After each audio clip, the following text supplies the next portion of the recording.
ہاتھوں میں وہ سرخ قیمتی شرارہ تھامے بینش بیگم گمسم نظروں سے برہان کو دیکھ رہی تھی، جو زمین پر اوندا لیٹا ہاتھوں میں چہرہ ٹکائے بڑی دلچسپی سے سامنے بکھری مختلف رنگوں کی چوڑیوں کے انبار کو دیکھ رہا تھا، جبکہ اس کے پہلو میں بیٹھی انجم عرف انجو اپنی دیگر جولی چیک کر رہی تھی کہ شاید کوئی جولی اس کے مہندی اور سرخ رنگ کے لباس سے میچ کر جائے۔ پھوپھو آپ کے پاس کوئی ریڈ یا مہندی کلر کے موتی وغیرہ والی جولی ہوگی جو میرے بے دہانی میں پوچھتے ہوئے جیسے ہی انجو نے بینش بیگم کے چہرے کی طرف دیکھا اسے چپ لگی۔ بینش بیگم کا چہرہ اپنے آنسو کو روکنے کی کوشش میں سرخ ہو رہا تھا۔ بینش بیگم کی بڑھائی ہوئی نظروں کے تعاقب میں انجو نے برہان عرف ہادی کی طرف دیکھا، جو اپنی ماں کی حالت سے بے خبر چوڑیوں سے چھیڑ چھاڑ میں مگن تھا۔ پھوپھو آپ پر کوئی زبردستی تو نہیں کر سکتا، آپ منع کر دینا۔ یہ کہتے ہوئے 16 سالہ انجو کے لہجے میں شرمندگی نمایاں تھی۔ اس کی آنکھوں کے سامنے ہی تو اس کے ماں باپ بینش بیگم پر دوسری شادی کے لیے دن رات دباؤ ڈال رہے تھے، ان کا سکون سے کھانا پینا تک حرام کر رکھا تھا۔ اس شادی کر لو کے شور نے انجو عاقل بالغ اور حساس لڑکی تھی، اپنی پھوپھو کی بے بسی محسوس تو کر سکتی تھی، لیکن ان کے لیے کچھ کرنے سے قاصر تھی۔ بینش بیگم انجو کی بات پر پھیکا سا مسکرا دی اور ہاتھ میں پکڑا شرارہ برپر رکھ کے اٹھ کر انجو اور برہان کے پاس کارپیٹ پر بیٹھ گئی۔ برہان نے بس ایک سرسری نظر ان پر ڈالی اور پھر سے اپنے سابقہ مشغلے میں مگن ہو گیا، جبکہ انجو پوری طرح ان کی طرف متوجہ ہو گئی۔ انجو وعدہ کرو کہ میری ہادی کا خیال رکھو گی، انجو کا ہاتھ تھام کر انہوں نے اپنے لبوں سے لگا کے پوچھا۔ بہت عزیز تھی بینش بیگم کو اپنی اکلوتی بھتیجی۔ انجو کی عادت اور اطوار اور دیگر شوق بالکل ان کے جیسے ہی تھے، وہ دونوں پھوپھو بھتیجی کم اس سے ہزیاں زیادہ تھی۔ پکا وعدہ؟ بینش بیگم کے گالوں پر پھسلتے آنسو اپنے ہاتھ سے صاف کرتے ہوئے انجو نے لمحے کی دیر کیے بغیر وعدہ کر لیا تھا۔ سرخ چوڑیوں کو ایک طرف جمع کرتے ہوئے برہان نے اس وعدے پر مسکراتے ہوئے ایک نظر انجو پر ڈالی تھی۔ اسے کبھی اکیلا مت کرنا، بہت خیال رکھنا اس کا انجو، میں اپنی ساری دنیا تمہارے حوالے کر کے جا رہی ہوں، میری دنیا کا خیال رکھنا۔ بینش بیگم کے خاموشی سے بہتے آنسو نے سسکیوں کی صورت اختیار کر لی تھی۔ انجو کی آنکھیں بھی جھلکنے کو تیار ہو گئی، آنسو کا ریلا حلق میں اتار کر انجو نے سر اسباب میں ہلاتے ہوئے بینش بیگم کو گلے سے لگا لیا۔ جانتی ہوں جب میں نے اسے بتایا میں اسے چھوڑ جاؤں گی تب یہ بہت رو رہا تھا، لیکن جب میں نے کہا کہ میرے جانے کے بعد انجو تمہارے پہلے سے زیادہ خیال رکھے گی تب فوراً ہی یہ خوشی سے ناچنے لگا۔ میرے جانے کے غم سے زیادہ اسے تمہارے ساتھ مزید وقت گزارنے کی خوشی ہے، اس لیے میں تم سے کہہ رہی ہوں، بلکہ ریکویسٹ کر رہی ہوں، باری کو کبھی اکیلا مت کر دینا۔ عریس کی اپنی ہی مصروفیات ہیں، بھائیوں اور بھابھیوں کا تمہیں بھی پتہ ہے، اس لیے بس ایک تم ہی ہو، امید لگا سکتی ہوں میں۔ انجو ہادی کی طرف دیکھتے ہوئے بینش بیگم سرگوشیانہ انداز میں بول رہی تھی۔ بات کے آخر میں انہوں نے انجو کے شانے سے سر اٹھا کر اس کی طرف دیکھا تو انجو ان کا چہرہ اپنے چھوٹے ہاتھوں میں تھام کر بولی، وعدہ پھوپھو میں باری کو اکیلا کبھی نہیں چھوڑوں گی، صرف آپ کے لیے ہی نہیں اپنے لیے بھی، میں بھی تو پیار کرتی ہوں باری سے۔ انجو نے لہجے سے جھلکتی سچائی سے بینش بیگم کے بے قرار دل کو کچھ سکون ملا۔ وہ انجو و برہان کا سر چومتی ڈھیلے ڈھالے انداز میں اٹھ کھڑی ہوئی۔ شام کی تقریباً 7:30 تک ان کا نکاح تھا اور اس وقت 6:15 ہو رہے تھے۔ شرارہ اٹھا کے انجو کے کمرے سے نکلتے وہ برہان کی چیخ پر گھبرا کر یکدم پلٹی تھی۔ برہان کی انگلی میں شاید کوئی ٹوٹی چوڑی کھپ گئی تھی، جسے دیکھ کر بھی بینش بیگم اس کی طرف نہیں دوڑی تھی، کیونکہ انجو حواس بہتر سے ہوتی اس کا ہاتھ تھام کر باتھ روم میں لے جا رہی تھی۔ اس منظر نے انہیں ایک گونا سکون عطا کیا تھا۔ انہوں نے انجو سے غلط آس نہیں لگائی تھی، وہ واقعی برہان سے بہت محبت کرتی تھی۔ برہان کی پیدائش پر بینش بیگم تازہ بیوی کے غم کا شکار ہوتی شدید بیمار ہو گئی تھی۔ تب 8 سالہ حساس انجو نے اپنی عمر کے حساب سے جو بن پڑا وہ ان کی خوشی اور راحت کے لیے کیا تھا۔ برہان شروع سے ہی ان کی بنسبت انجو کے قریب رہا تھا، یہی وجہ تھی کہ ماں کے جانے کا سے ان کا افسردہ تو ہوا تھا، لیکن ویسی حالت نہیں ہوتی جو عموماً بچوں کی ماں کی غیر موجودگی میں ہو جاتی ہے۔ نام مسکراتی نظروں سے اب انجو کو برہان کی انگلی پر پٹی کرتے دیکھا۔ وہ مدھم سا مسکراتے ہوئے پلٹ گئی اور پھر وہ چلی گئی۔ شہر کراچی کا یہ 4 کمروں والا درمیانے سائز کا گھر عبدالرحمن افندی کا تھا۔ عبدالرحمن افندی اور ان کی بیگم کئی سال پہلے اس فانی دنیا کو حیدرآباد کہہ گئے تھے۔ پچھلے کئی سالوں سے اس گھر میں ان کے 2 بیٹے اشفاق اور آفاق صاحب اپنی بیگمات جنت بیگم اور صبا بیگم کے ساتھ رہائش پذیر تھے۔ دونوں بھائیوں کی بے ضرورت سے اکلوتی بہن بھی تھی بینش بیگم، جن کی صحیح وقتوں میں شادی بھی کر دی گئی تھی، لیکن شادی کے محض 1.5 سال بعد 22 سال کی عمر میں بیوگی کی چادر اوڑھے وہ بھائیوں کی دہلیز پر لوٹ آئی تھی۔ ہاں، یہ گھر بھائیوں کا ہی تھا۔ ماں باپ کے چلے جانے کے بعد سے ان کا بھی اس گھر پر جیسے حق ختم ہو گیا تھا۔ اس وقت جب وہ واپس بھائیوں کے گھر آئی، برہان ان کی کوکھ میں تھا۔ سسرال والوں نے ان پر منحوس کا دبا لگا کر دوبارہ پلٹ کر نہ ان کی طرف دیکھنے، اپنے پوتے کے بارے میں بھی جاننے کی کوشش نہیں کی تھی۔ بینش بیگم کی دونوں بابیاں ہی روایتی بابیاں ثابت ہوتی، جبکہ دونوں بھائی اپنی بیگمات کے ذہنوں سے سوچنے کے عادی تھے۔ اشفاق صاحب اور جنت بیگم کا ایک ہونہار بیٹا عریش تھا، جو اس وقت فرسٹ ایئر کا اسٹوڈنٹ تھا، اور آفاق صاحب اور صبا بیگم کی ایک ہی بیٹی انجم تھی، جس کا دعویٰ تھا کہ بینش بیگم سے سب سے زیادہ پیار وہی کرتی ہے۔ اور پھر بینش بیگم تھی ان کا ایک ہی 8 سالہ بیٹا برہان تھا، بلا کا شرارتی اور خودسار۔ عریش بہت کم گو تھا، کبھی موڈ ہوتا تو محفل کا حصہ بن جاتا، ورنہ کتابوں میں گم ہی پایا جاتا۔ عریش بیچارہ اکثر برہان کی شرارتوں کا شکار ہوتا تھا، جس کی وجہ سے وہ اکثر ہی چڑ کر برہان کو چھوٹا جن کہا کرتا تھا، اور چھوٹے جن کو قابو میں صرف انجو ہی کر سکتی تھی۔ عریش کیونکہ شروع سے ہی کتابی کیڑا رہا تھا، سو انجم سے اس کی کوئی خاص دوستی نہیں تھی۔ ایسے میں ننھے سے برہان کے آ جانے سے انجم کو ایک دوست بھائی اور گڈا مل گیا تھا۔ وہ برہان کے نخرے اٹھاتے نہ تھکتی تھی۔ ایسی ہی تلخ اور شیریں زندگی گزرتی جا رہی تھی کہ ایک دن آفاق صاحب کے باعث عدیل عالم کے گھر ڈنر پر چلے آئے اور بینش بیگم کو پہلی نظر میں پسند کر بیٹھے۔ وہ خود بھی 2 بیٹیوں کے باپ تھے، سابقہ بیوی سے علیحدگی ہو چکی تھی۔ ان دنوں وہ دوسری شادی کا ارادہ بھی رکھتے تھے۔ سرخ سفید رنگت کے نقوش اور اداس آنکھوں والی بینش بیگم انہیں ایسی پسند آئی کہ بینش بیگم کے لاکھ انکار پر بھی انہوں نے اپنے قدم پیچھے نہ کیے۔ دوسری طرف آفاق صاحب کو بھی شادی ہو جانے کی صورت میں پروموشن کا لالچ دے دیا، اور شادی نہ ہونے کی صورت میں جاب سے ہاتھ دھونے کی دھمکی بھی دے ڈالی۔ پھر کیا تھا، آفاق صاحب اور صبا بیگم نے ایڑی چوٹی کا زور لگا کر بینش بیگم کو ہاں کہنے پر مجبور کر ہی دیا۔ بینش بیگم کو اعتراض صرف اس بات پر تھا کہ عدیل عالم برہان کو رکھنے پر راضی نہیں تھے۔ اوپر سے ان کا اصل بزنس لندن میں تھا۔ اکلوتے بیٹے کو چھوڑ کر وہ اتنی دور ہرگز نہیں جانا چاہتی تھی، لیکن چھوٹے بھائی اور بھابھی کی دن رات کی ڈونس دھمکی اور بڑے بھائی بھابھی کی خاموشی نے انہیں ہتھیار ڈالنے پر مجبور کر دیا تھا۔ پھر عدیل عالم نے ان سے وعدہ بھی کیا تھا، وہ برہان کے لیے اکاؤنٹ کھلوا کر اس میں بہت سے پیسے جمع کروا دیا کریں گے، جن کی بدولت برہان قدرے بہترین زندگی گزار سکتا تھا۔ پھر انجو سے ڈیرو وعدہ لے کر وہ باری دل اور بھیگی آنکھیں لیے عدیل عالم اور ان کی بیٹیوں کے ساتھ جہاز میں سوار ہو گئے۔ یہ لڑکی کیا ہوا ہے، کیسی لگ رہی ہوں میں؟ آئینے میں نظر آتا اپنا گلابی لباس میں جگمگاتا وجود دیکھتے ہوئے اس نے اچانک پلٹ کر برہان سے پوچھا، جو بیڈ کی پائنتے پر بیٹھا گردن اٹھائے یکتک اسے تک رہا تھا۔ انجو کے سوال کرنے پر اس نے زور و شور سے اس بات میں اظہار ہے اور مسکرا دیا، لیکن پھیکا سا۔ پھر کچھ دیر بعد ہی چھوٹے سے لاؤنج میں منگنی کی سادہ سی تقریب شروع ہو چکی تھی۔ سیمپا ہوا سا عریش سفید کرتے میں ملبوس ہے، جبکہ اس کے پہلو میں ستارہ آنکھیں لیے بیٹھی انجم بیبی پنک چوڑی دار پاجامے اور ٹہنوں طاقت فراق میں ہلکی پھلکی سی جولی پہنے بہت پیاری لگ رہی تھی۔ انجو کو 2 سہیلیاں بھی اس کی تقریب میں ہنستی چہچہاتی رونق لگا رہی تھی، جبکہ عریش کا اکلوتا معصوم سا دوست پلس حلزاد کزن بڑا بیٹا بچہ بنا عریش کی دوسری طرف بیٹھا تھا۔ خاندان کے چند بڑے جو اس تقریب میں موجود تھے اس چھوٹے سے جوڑے کو دعائیں دے رہے تھے۔ وہ برہان وہ الجھن بڑی نظر سے صوفے پر بیٹھا عریش اور اس کے پہلے میں بیٹھی انجم کو دیکھ رہا تھا۔ اسے اپنا بالکل حالی حالی لگ رہا تھا، لیکن کیوں 8 سالہ برہان اس وقت اپنے اندر کا خالی پان سمجھنے سے قاصر تھا۔ لیکن 8 سال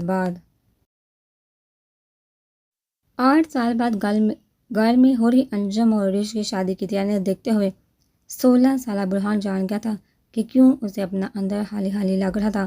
یہ حالی پن دل کا حالی پن تھا۔ اس وقت برہان اپنے کمرے میں بیٹھا لیپ ٹاپ میں چمکتی عریش اور انجم کی منگنی کی تصویریں ساکت نظروں سے دیکھ رہا تھا۔ اس کے ٹیبل پر ڈرے ہاتھ میں ہلکی سی لرزش تھی۔ وہ چہرہ اندرونی کرب کا چیخ کا اظہار کر رہا تھا۔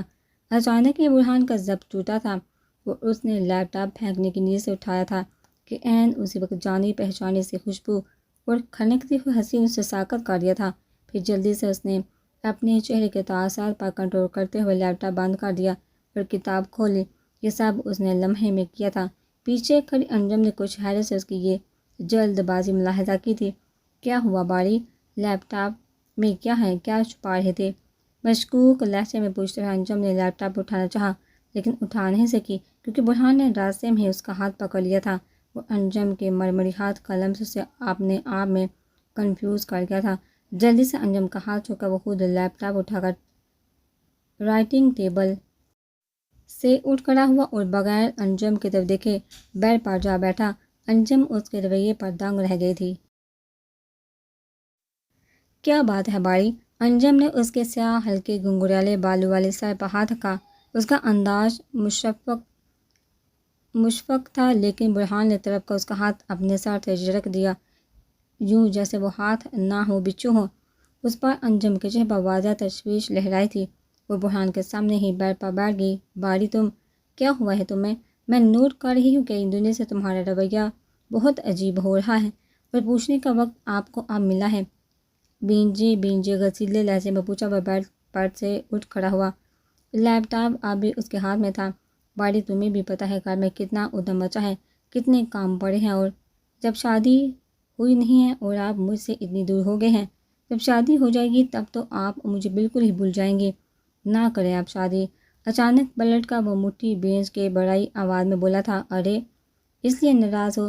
یا دیکھو ایک تو میں تمہارے لیے اس کتابی کیڑے سے شادی کاری ہونا تاکہ اپنا وعدہ نبھا سکوں، کبھی تمہیں اکیلے چھوڑ کر نہ جاؤں، الٹا تم مجھ سے ہی ہوا ہو رہے ہو، ہلکے پھلکے دوستانہ انداز میں کہتے ہوئے انجم نے برہان کا چہرہ جانچا لیکن جب برہان نے آگے سے مزید کچھ بولا اور نہ ہی اس کے چہرے کے عجیب تاثرات میں کوئی فرق آیا تب انجم نے اس کا شانہ پکڑ کر اپنی طرف گھمایا۔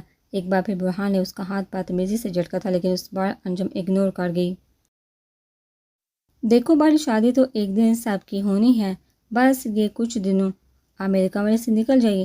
انجم کی بات کے درمیان برہان سرد انداز میں گویا ہوا۔ انجم نے برہان کو یوں دیکھا جیسے اسے سننے میں غلطی ہوئی ہو۔ میں کہہ رہا ہوں آپ میرے کمرے سے نکل جائیے، گیٹ لاس۔ تھوڑا سا جھک کر وہ انجم کی الجھن بھری آنکھوں میں اپنی سرد نظریں گاڑ کر ایک ایک لفظ پر زور دے کر بولا۔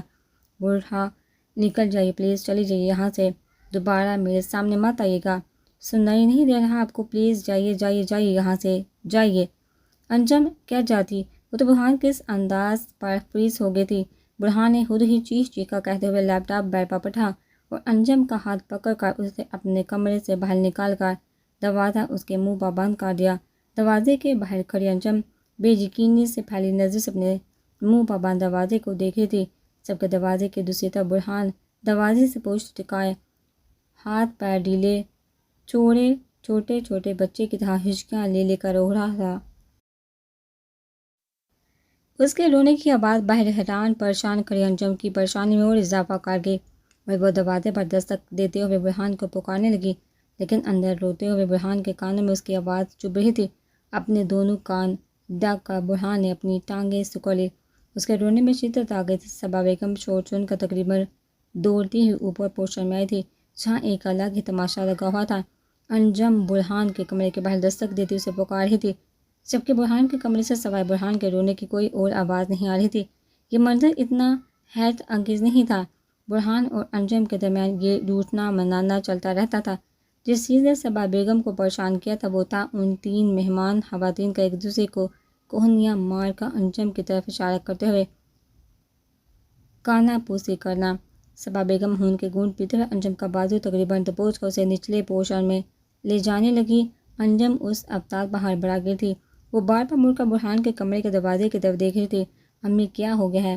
بازو تو چھوڑیے میرا، مجھے برہان سے بات کرنے دے، وہ رو رہا ہے، پتہ نہیں کیا بات ہے، اس طرح تو وہ کبھی نہیں رویا۔ انجم کی مستقل زور آزمائی کرنے پر صبا بیگم نے جھٹکے سے اس کا بازو چھوڑ دیا، لیکن اس کے کمرے میں پہنچنے کے بعد میری بات غور سے سنا جو اب ہر وقت باری باری کی گردان کرنا چھوڑ دو۔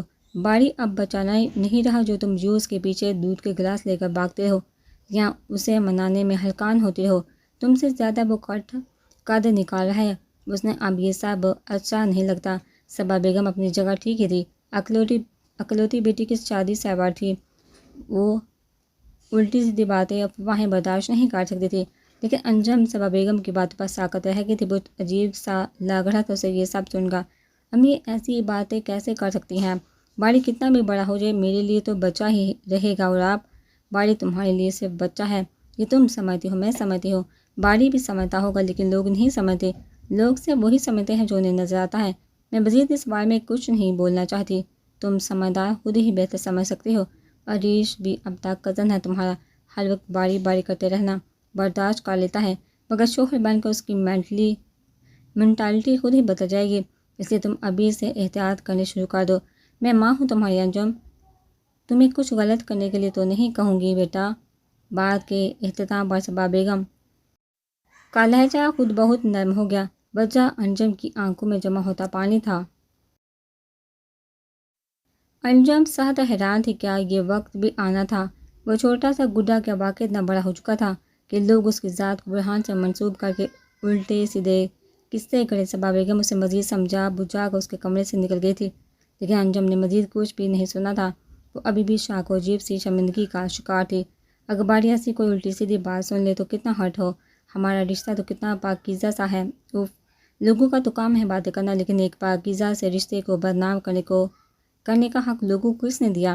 گہرے ملال میں گرے انجم بوجھل دل لیے مایوں کا لباس اٹھا کر واش روم کی طرف بڑھ گئی۔ میں عریش سے بات کروں گی۔ عریش بھلا کوئی الٹا سیدھا کیوں سوچے گا؟ وہ ہمیشہ سے اسی گھر میں رہتا ہے، باری اور میرے رشتے سے واقف ہے۔ امی بھی بس کچھ زیادہ ہی منفی سوچنے لگتی ہے۔ ریسنٹ سے عریش کا حال پر انجم کے لب بے ساختہ مسکرا دیے۔ چینج کرنے کے بعد اپنے دراز بالوں کی چوٹی گونتے ہوئے اس کے چھوٹے سے گول ہونٹوں پر کوئی خوبصورت گیت گنگنا رہا تھا۔ انجم کو مایوں بیٹھے کتنے دن گزر چکے تھے، برہان کو کوئی اندازہ نہیں تھا، بلکہ اسے کسی چیز کا ہوش نہیں تھا۔ وہ کمرے میں قید ہو کر رہ گیا تھا۔ اس سمیت بہت سے کزن نے کئی بار رات دیر تک جمنے والی محفلوں میں اسے شرکت کی دعوت دی، لیکن وہ ہر دعوت ٹھکرا دیتا تھا۔ عریش کو تو کئی بار باقاعدہ کھڑے کھڑے سنا چکا تھا۔ برہان 9 سال چھوٹا تھا عریش سے، پھر بھی برہان کی شخصیت میں حاوی ہو جانے والی کوئی بات تھی، اور وہ فطرتاً غصے کا کافی تیز بھی تھا۔ بچپن سے ہی خاموش صبا عریش سے لڑتا بڑھتا رہا تھا، اس وجہ سے عریش نے بھی اس کے بیہیو پر توجہ نہیں دی تھی۔ ابھی عریش اسے اپنے دیگر کزن کے ساتھ گروپ ڈانس کی پریکٹس کرنے کے لیے لے جانے آیا تھا، لیکن برہان نے عریش کو زبردستی اپنے کمرے سے باہر نکال کر اپنے کمرے کا دروازہ اندر سے لاک کر لیا اور دروازے سے اپنی پشت ٹکا کر مٹھیاں بھیج کر گہرے سانس لینے لگا۔ عریش کی شکل دیکھ کر اسے شدید غصہ آ رہا تھا، اور عریش پر غصے سے زیادہ اپنی بے بسی پر رونا آ رہا تھا۔ برہان خاموش رہ کر انجم سے دور اپنے کمرے تک محدود رہ کر خود کو یہ باور کروانے کی کوشش کر رہا تھا کہ اسے صرف انجم کی عادت ہے، اور عادت کوشش کرنے سے چھوٹ بھی جاتی ہے۔ یہاں محبت جیسا کوئی جذبہ نہیں ہے، یہ سب اس کے بالغ ہوتے ذہن کو خرافات ہے۔ مگر ہر گزرتا دن اس کی دھڑکن کی رفتار دھیمی کر رہا تھا، ہر گزرتا لمحہ اسے باور کروا رہا تھا کہ ہاں، محبت تو یہ واقع نہیں تھی، یہ تو عشق تھا جو اسے اندر سے ختم کر رہا تھا۔ لیکن میں اتنی جلدی ختم نہیں ہونا چاہتا، مگر میں کروں تو کیا کروں؟ میں انجو سے اظہار کر دوں تو انجو کا کیا رسپانس ہوگا؟ وہ بہت ہرٹ ہوگی۔ ہاں، وہ ہرٹ ہو جائے گی، وہ تو مجھے بچہ سمجھتی ہے، لیکن میں بچہ ہوں تو نہیں۔ ماما کے بھیجے کتنے سارے پیسے ہیں میرے بینک اکاؤنٹ میں، عریش بھائی کو سالوں لگ جائیں گے اتنا پیسہ جمع کرنے میں، مگر انجو کو پیسے سے کوئی غرض تھوڑی ہے۔ میں کیا کروں؟ یا اللہ، میں کیا کروں؟ مجھے کوئی راستہ دکھائیے، میں کیا کروں؟ ایک بات تو طے ہے کہ جو ہو رہا ہے میں وہ ہونے نہیں دوں گا۔ میں انجو کو کسی اور کا ہوتے برداشت نہیں کر سکتا، وہ بھی عریش بھائی کے ساتھ۔ نو نیور، میرا تو جینا مشکل ہو جائے گا انجو کو اسی گھر میں عریش بھائی کے ساتھ دیکھ کر۔ او خدا، میں کیا کروں؟ میرا سر درد سے پھٹ رہا ہے، میں اپنی فیلنگس سے خود طاقت نہیں رکھ سکتا۔ اپنی فیلنگس سے خود طاقت رکھیں تو میں اندر ہی اندر گل کا ختم ہو جاؤں گا۔ مجھے انجو پر اپنے دل کا حال کھولنا ہوگا، پھر آگے انجو کی مرضی۔ لیکن اگر انجو نے انکار کر دیا تو ہاں، انجو کی مرضی، مگر میں انکار نہیں سننا چاہتا۔ وہ مثبت جواب انجو دے گی نہیں، کیا مصیبت ہے؟ مجھے صرف انجو کی عادت ہے اور کچھ نہیں، صرف عادت، جان لیوا عادت۔ بیڈ پر بظاہر بالکل گمسم پر برہان کے دل و دماغ میں طوفان برپا تھا۔ آنکھ کے کنارے اتنی بار بھیگ چکے تھے کہ اب کناروں پر نادیدہ زخم سے محسوس ہو رہے تھے۔ آنکھیں رو رو کر تھک چکی تھی، لیکن آنسو کا اسٹاک ختم ہی نہیں ہو کے دے رہا تھا۔ مبارک ہو تم کو یہ شادی تمہاری، سدا خوش رہو تم دعا ہے ہماری، تمہارے قدم چومے یہ دنیا ساری۔ کس الو کے پٹھے نے یہ گانا لگایا ہے؟ جھٹکے سے اٹھ کر برہان چیخا، لیکن ڈیک پر فل والیوم میں چلتے گانے کی آواز میں برہان کی زخمی داڑھ دب گئی تھی۔ بیڈ کی چادر تکیے وغیرہ جنونی کیفیت میں زمین پر پھینکنے کے بعد برہان ہارے ہوئے سے انداز میں دب سے اٹھا، بیڈ پر گرا اور پھر سے گٹی گٹی سسکیاں بھرتے ہوئے رونے لگا۔ رونے کے سوا فی الحال اس کے پاس میں کچھ بھی نہیں تھا۔ 5 دن ہو چکے تھے اسے مایوں میں بیٹھے، کیونکہ حریش بھی گھر میں ہی ہوتا تھا، سو انجم کے کمرے سے نکلنے پر پابندی عائد کر دی گئی تھی۔ انجم کو جو کمرے میں بند ہو کے رہنے پر کوئی اعتراض نہیں تھا، اگر ایک بار برہان اس سے مل کر اپنی خیریت کا یقین دلا جاتا۔ عجیب مشکل میں پھنسی تھی وہ، اپنے چھوٹے چھوٹے مسئلے اس سے شیئر کرنے والا برہان یقیناً اس پار کسی بڑی مشکل کا شکار تھا، اور قسمت کی ستم ظریفی یہ تھی کہ انجم اس کی مدد کرنے سے قاصر تھی۔ نہ جانے کیا پریشانی تھی اسے، کس طرح رو رہا تھا وہ، ایک بار مل ہی جائے، کمرے میں بند ہو کر رہ گیا ہے، ایسی بھی کیا بات ہے؟ کزن سے برہان کے رویے کے متعلق انجم کو گن ملتی رہتی تھی، جسے جان کر وہ اور پریشان ہو گئی تھی۔ زمین پر آڑی ترچھی سوئی ہوئی اپنی کزن کو ٹاپ کر انجم کھڑکی تک پہنچی اور ایک بٹ کھول کر دروازے سے سر ٹکا کر گہری گہری سانس لینے لگی۔ کھلی فضا کے ذریعے وہ اپنے پریشان ذہن کو کچھ سکون دینا چاہتی تھی۔ جب اس کی نظر صحن میں تنہا بیٹھے برہان پر پڑی، دودھیائی چاندنی میں انجم برہان کو بآسانی دیکھ سکتی تھی۔ وہ جو دن بھر کمرے میں بند رہتا تھا، اس سرد ترین موسم میں رات کے 2:30 بجے ہلکی سی ٹی شرٹ پہنے صحن میں تنہا بیٹھا کوئی دیوانہ لگ رہا تھا۔ یہ نارمل لوگوں والی حرکت تو نہیں تھی۔ اپنا زرد فراق سنبھالے انجم دبے قدموں کمرے سے نکل گئی۔ چوروں کی طرح اطراف کا جائزہ لیتے ہوئے وہ تیز تیز دھڑکتے دل بے آواز قدموں کے ساتھ چلتی برہان کے سر پر پہنچ گئی۔ گہرے خیالات میں گم برہان نے کسی کی موجودگی محسوس کر کے چونکہ سر اٹھا کر سامنے دیکھا اور پھر دیکھتا ہی رہ گیا۔ دودھیا چاندنی میں انجم کا زرد دوپٹے کے حالے میں قید چہرہ بہت افسانوی لگ رہا تھا۔ برہان بے احتیاطی میں یکتک اسے دیکھ گیا۔ چونکا وہ تب جب انجم نے اس کا شانہ تھپ تھپایا۔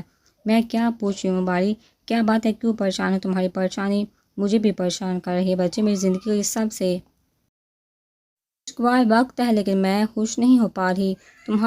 تمہاری پریشانی مجھے ڈسٹرب رکھتی ہے، پلیز مجھ سے شیئر کرو۔ میں کچھ نہ بھی کر سکتی، تب بھی تمہارے لیے دعا تو کر سکتی ہوں۔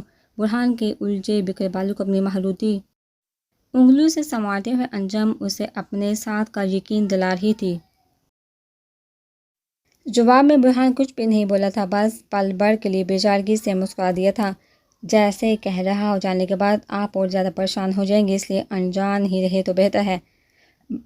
باری، اب تم مجھے غصہ دلا رہے ہو، اپنی انجو آپی سے بھی اب باتیں چھپاؤ گے؟ غصے سے بولی انجم یکدم چپ بہت سی ہو گئی تھی۔ کچھ ایسی ہی غضبناک نظروں سے برہان نے اسے دیکھا تھا۔ آپی نہیں، آپ میری انجو، اڑ کر انجم کے مقابل آتے ہوئے برہان انگلی اٹھا کر بابر کرواتے لہجے میں بولا تھا۔ مختصر سے جملے میں کیا پیغام پوشیدہ تھا، یہ انجم کے لیے سمجھنا کچھ مشکل نہیں تھا۔ الفاظوں سے زیادہ برہان کا انداز جتاتا ہوا تھا۔ شناختی کی آواز سے انجم کے اندر کچھ ٹوٹا تھا۔ انجم شاکی نظروں سے برہان کو دیکھے جا رہی تھی، جس کی شہد رنگ آنکھیں سرخ ہو رہی تھی، اور ان سرخ آنکھوں میں جنون، بے بسی، غصہ، آنسو، وارننگ، کیا کچھ نہیں تھا۔ برہان، انجم لرزتی آواز میں مشکل بول سکی، آج سے ہمیشہ یاد رکھے گا انجو آپی نہیں ہے آپ میری، اور نہ میں کوئی فیڈر پیتا بچہ ہوں۔ سلگتے لہجے میں ایک لفظ چبا کر کہتا برہان جو بڑے بے تیز تیز قدم اٹھاتا صحن سے چلا گیا، اور پیچھے انجم گویا زلزلوں کی زد میں تھی۔ وہ تو کل تک دوسروں کی بدلتی ذہنیت دیکھ کر ہی افسردہ تھی، آج برہان نے بھی اپنی بدلتی فیلنگس اب اس پر عیا کر دی تھی۔ وقت اتنا کیسے بدل گیا تھا، وہ تو انجو آپی تھی، باہر کی انجو آپی۔ کب کہاں کس لمحے برہان کے دل میں اس کے لیے الٹے سیدھے خیالات نے جنم لیا تھا۔ اپنا سینہ سہلاتے ہوئے انجم تحت پر برہان کی چھوڑی جگہ پر گر سی گئی۔ کھلی فضا میں بھی اب انجم کے لیے سانس لینا مشکل ہو رہا تھا۔ یہ کیا کہہ کے گیا ہے باری؟ وہ ایسا ویسا کچھ کیسے سوچ سکتا ہے؟ زیریں لب بڑبڑاتے ہوئے انجم کی آنکھوں سے کئی آنسو ٹوٹ کر گرے تھے۔ شور شرابے کی وجہ سے صبح اس کی آنکھ کھلی تھی۔ آنکھوں کو مسلتے ہوئے وہ جیسے ہی اٹھ کر بیٹھی، اس کی نظریں بینش بیگم پر بڑی اس ساکت رہ گئی۔ شادی کے بعد سے بینش بیگم دوبارہ پاکستان نہیں آئی تھی۔ ہاں، ہر ہفتے اسکائپ پر بات ضرور ہو جاتی تھی، لیکن جو بات روبرو ملنے میں ہے وہ ان ویڈیو کالز میں کہا۔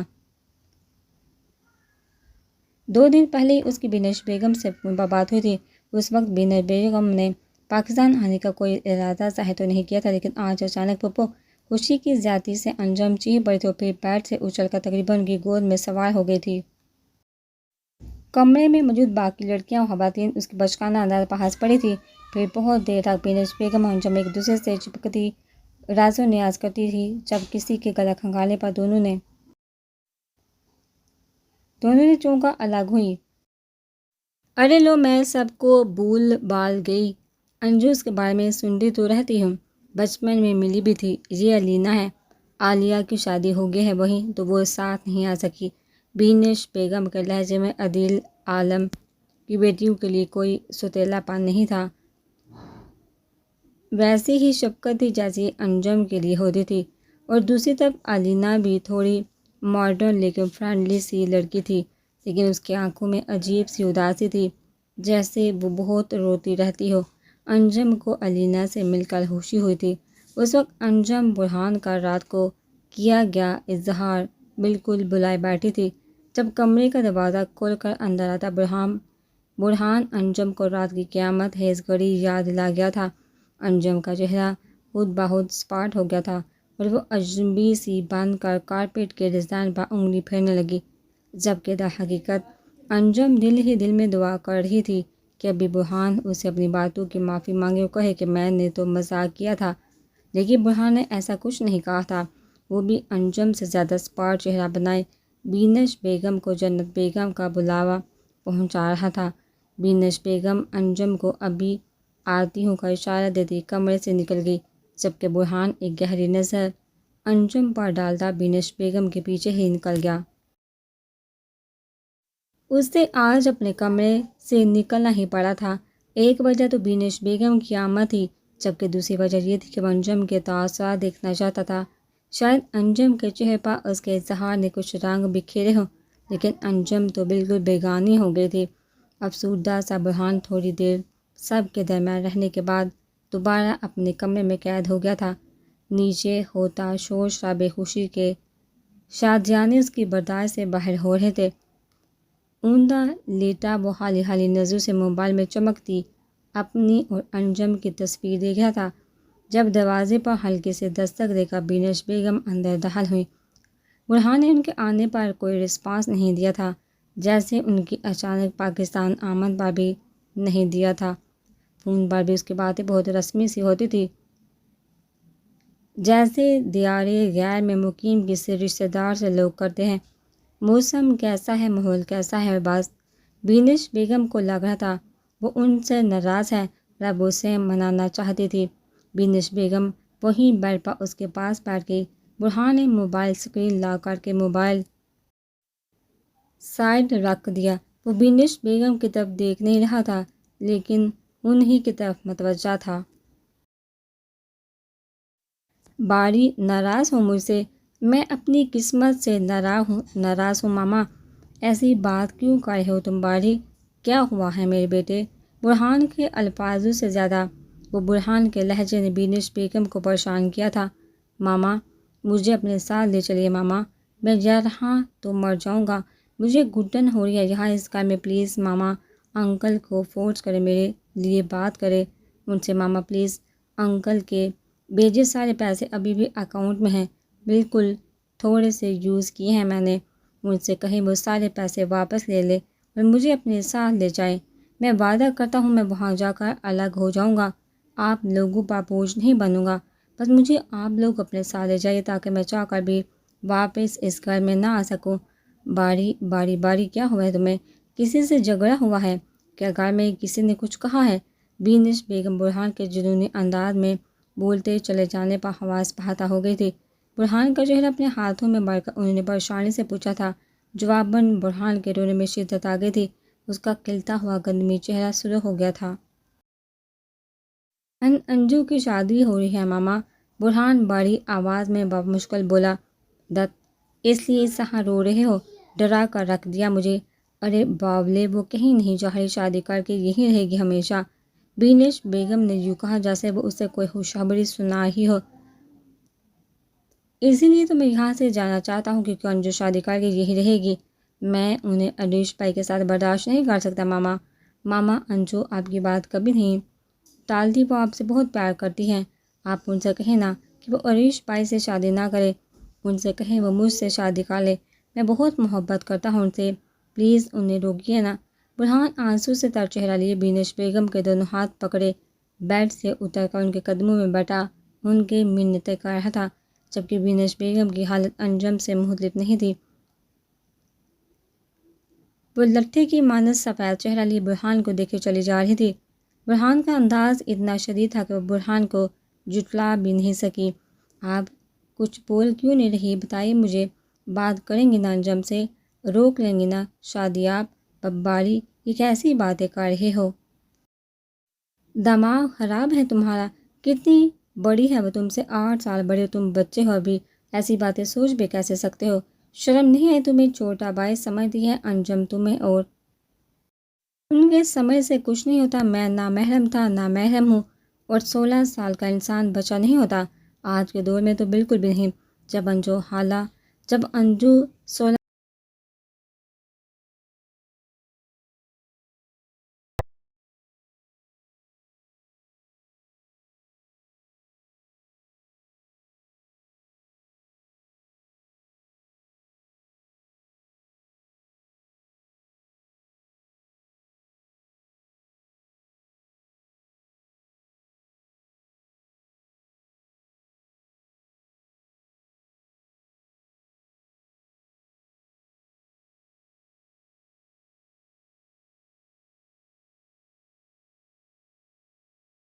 کسی کے کان میں پڑے، برہان کا بازو پکڑے بینش بیگم سخت لہجے میں بولی تھی۔ جذباتی ہوتا برہان ان کی باتوں اور انداز پر یکدم بالکل ساکت ہو گیا، پھر استہزا یا مسکرایا۔ میں بھی پاگل ہوں جو آپ سے امید لگا لی؟ پہلے ماں ہونے کا کون سا حق ادا کیا ہے آپ نے جو اب آپ میری خوشی کی پرواہ کرتی؟ سرد لہجے میں کہتے ہوئے برہان ان کی کار انسونی کرتا ہوا کمرے سے نکل کر پیچھے بینش بیگم اپنا سر تھام کے بستر پر گر سی گئی۔ دن پر دن گزرتے جا رہے تھے، یہاں تک کہ شادی کا دن آن پہنچا۔ برہان جو اتنے وقت سے انجم کو میسج پر میسج بھیج کر اسے اپنے احساسات کا یقین دلانے کی کوشش کر رہا تھا، اس امید پر کہ شاید انجم اس کی بات سمجھ آئے۔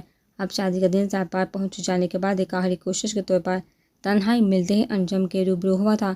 انجم جو بیوٹی پارلر سے تیار ہو کر اپنے گھر میں تنہا بیٹھی اپنا درد سے بھرتا سر دبا رہی تھی، برہان کو اپنے کمرے میں دیکھ کر لب بیچ کر رہ گئی۔ بہت پیارا تھا اسے یہ چھوٹا سا لڑکا، اس کی بدلتی سوچوں نے انجم کا دل اور مان تو توڑے تھے، لیکن وہ اس جذباتی لڑکے سے نفرت نہیں کر سکتی تھی۔ اس وقت انجم کے چہرے پر برہان کے لیے نرم سے تاثرات ابھرے تھے۔ جو بھی تھا آج تو اس کی شادی ہو ہی جانی تھی، پھر برہان بھی تھوڑا بڑا ہو جاتا تو سنبھل ہی جاتا۔ دوسری طرف برہان جو دلہن بنی انجم کو ایک یکٹک دیکھے جا رہا تھا، اچانک آگے بڑھ کر اس کے سامنے ایک گھٹنا ٹیکا بیٹھ گیا اور ہار کسی کیفیت میں بولنے لگا، اول تو میں کوئی چھوٹا بچہ نہیں ہوں انجو، لیکن اگر آپ مجھے بچہ سمجھتی ہیں تو کچھ دیر کے لیے مجھے بچہ مت سمجھیے پلیز، میری عمر نظر انداز کر کے میری باتوں پر غور کرو انجم۔ یہ کوئی ناممکن بات نہیں، ہمارا دن رات کا ساتھ ہے، ہم ایک دوسرے کے دوست ہیں، ہمراز ہیں۔ یاد ہے ایک بار آپ نے مجھے کہا تھا کہ دوستی میں عمر کی کوئی قید نہیں ہوتی، پھر محبت میں یہ قید کیوں؟ یقین کیجیے انجو، مجھ سے زیادہ اور کوئی نہیں چاہ سکتا آپ کو۔ برہان کی باتوں پر انجم کو جھرجھری سی آئی تھی، لیکن اس نے ظاہر یوں کیا جیسے کچھ سننا ہی نہ ہو، اور ہلکے پھلکے لہجے میں بولی، کپڑے کیوں نہیں چینج کیے تم نے؟ جاؤ جلدی سے چینج کر کے آؤ، بال سنوارو، کیا ملنگوں والا حال بنا رکھا ہے؟ اپنی فیلنگ سے جواب میں انجم سے اپنے حال پر کمنٹ سن کر برہان کے نقوش یکدم تان گئے۔ اس سے پہلے کہ وہ مزید کچھ کہتے دروازہ کھول کر بینش بیگم اندر داخل ہوئی اور انجم اور برہان کو مقابل پا کر چونک سے کہ پھوپھو دیکھیے ذرا اسے، گھر کا لڑکا ہی گھر کی شادی میں سہا سے گھومے گا تو؟ میں آپ سے کیا کہہ رہا ہوں انجو، میرے حال کی فکر چھوڑ دے، میرا حال سنور جائے گا اگر آپ سنوارے گی تو۔ انجم کی بات کے درمیان برہان اپنی عزی خودسری سے بولا۔ انجم اور بینش بیگم دونوں گڑبڑا گئے۔ برہان کی آواز اونچی ہو گئی تھی اور گھر مہمانوں سے بڑا ہوا تھا، کوئی سن لیتا تو۔ باری اس وقت نکلو یہاں سے، بینش بیگم غصہ ضبط کرتے ہوئے بولی۔ آپ بیچ میں مت بولیے، آپ کو حق نہیں، کیونکہ آپ میری ماں ہیں، سب عدید عالم کی بیوی ہیں۔ ڈریسنگ ٹیبل پر ہاتھ مار کر وہاں رکھا سارا سامان نیچے گراتے ہوئے وہ اس بار پوری قوت سے دوڑا تھا۔ اور بس یہاں انجم کا صبر ختم ہوا تھا اور اس کا ہاتھ پوری طاقت سے اٹھا اور برہان کے گال پر نشان چھوڑ گیا تھا۔ تھپڑ کی گونج کے بعد کمرے میں لمحہ بھر کے لیے ایسا سناٹا چھایا تھا کہ تنکا بھی گرتا تو آواز واضح سنائی دیتی۔ پھر برہان اچانک انجم کے قریب ہو کر بینجی لہجے میں بولا، تو آپ کا آخری جواب نہ ہے؟ ہاں کا سوال ہی نہیں اٹھا۔ انجم بھی اس کی آنکھوں میں آنکھیں ڈکار کر اس کے لہجے میں گویا ہوئی۔ جواب میں برہان استہزاء یا مسکراتے ہوئے ایک ایک نظر بینش بیگم اور انجم پر ڈالتا کمرے سے باہر نکل گیا۔ پیچھے انجم اور بینش بیگم بڑائی نظروں سے ایک دوسرے کو دیکھ کر رہ گئی۔ نکاح کی گھڑیاں پہنچی تھی۔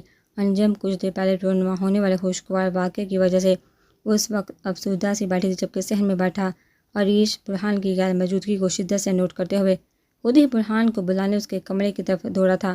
عریش اپنے جذبات ظاہر کرنے میں کنجوسی دکھا جاتا تھا، لیکن اس کے دل میں اپنی فیملی کے لیے بے حد محبت تھی۔ برہان کے لیے چھوٹے بھائی کی طرح ہی تھا۔ اس کا بگڑنا، غصہ کرنا، پریشان کرنا، یہ چیزیں اسے بہت پسند تھی۔ نہ جانے کن پریشانیوں میں تھا برہان جو گھر کی شادی سے ٹھکانہ ہوا پڑا تھا۔ عریش کم از کم نکاح میں اسے اپنے ساتھ رکھنا چاہتا تھا، باقی برہان کی پریشانی کی وجہ وہ شادی کے جھنجھٹ سے فری ہونے کے بعد پوچھنے کا ارادہ رکھتا تھا۔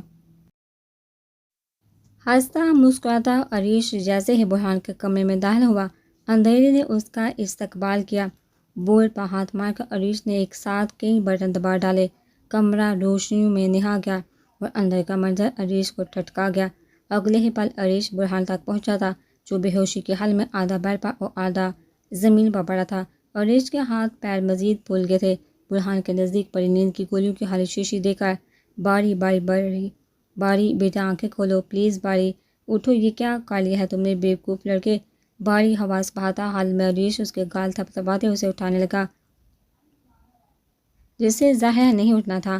برہان کا سر احتیاط سے بھڑکنے کے بعد عریش نیچے دوڑ پڑا تھا سب کو بتانے کے لیے۔ کچھ ہی دیر بعد پورے گھر میں ہڑبڑی مچ گئی تھی۔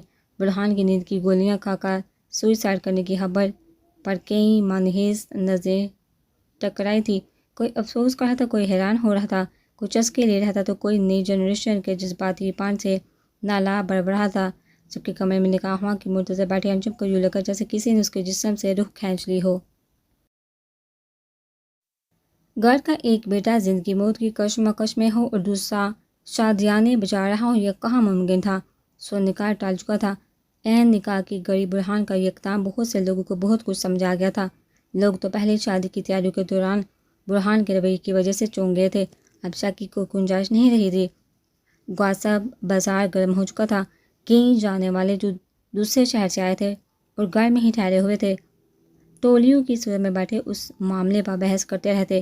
گھر اتنا بڑا تو تھا نہیں کہ ایک طرف کی دوسری طرف کو سنائی نہ دیتی۔ انجم نے اگر چاہت کو کمرے میں قید کر لیا تھا، لیکن کوئی نہ کوئی فقرہ اس کے کان میں پڑ ہی جاتا اور پھر وہ خود سے نظر تک نہ ملا پاتی۔ نہ میں نہیں کہتی تھی، کوئی نہ کوئی چکر تو ضرور ہے۔ اتنا لمبا ترنگا لڑکا ہو گیا اور وہ بنو معصوم بنی بچوں کی طرح ساتھ لگائے رکھتی تھی۔ میسنی ہے صبا کی لڑکی، سب سمجھ رہی تھی۔ لڑکی کی نظریں پھر بھی ڈرامے کر رہی تھی نادانی کے۔ بھائی میں اس لیے سسرال جاتے ہی الگ ہو گئی تھی۔ جوائنٹ فیملی سسٹم نیری مصیبت ہے۔ جب بچے بڑے ہونے لگے تب الگ ہو جانا ہی بہتر ہے، ورنہ ایسا ہی کوئی تماشا ہونے کا امکان ہے۔ اور یہ بینیش کا لڑکا تو بہت چھوٹا ہے، ہمارے سامنے کی بات ہے، ہر وقت آپ بھی کرتا رہتا تھا۔ بلا سا انجم ہی مجھے کچھ ٹھیک نہیں لگتی، اتنے بڑے لڑکے سے ایسی بے تکلفیاں۔ عریش بڑا سیدھا لڑکا ہے، چونچلے نہیں اٹھاتا ہوگا منگیتروں والے۔ جب ہی دل پشوری کے لیے اس لڑکے سے، اس بچے سے لگی رہتی تھی، بچہ پھر بچہ ہے، بہک گیا ہے، یہ تو ہونا تھا۔ یہ آج کل کے بچوں کے دماغ خراب ہو گئے ہیں، فلموں ڈراموں کا سا ہے یہ، اور کچھ نہیں۔ آپ کی بھی بیٹیاں ہیں، سہا کسی کی بیٹی پر انگلیاں مت اٹھائیے، اصل قصہ کیا ہے کسی کو معلوم نہیں، سب مفروضوں کی بنیاد پر بچی پر کیچڑ اچھالنا ٹھیک نہیں۔ جتنے منہ اتنی باتیں، بہت سے لوگ انجم کے حق میں بول رہے تھے، لیکن انجم کے ذہن پر صرف وہ جملے نقش ہو رہے تھے جو اس کے کردار کو داغ داغ کر رہے تھے۔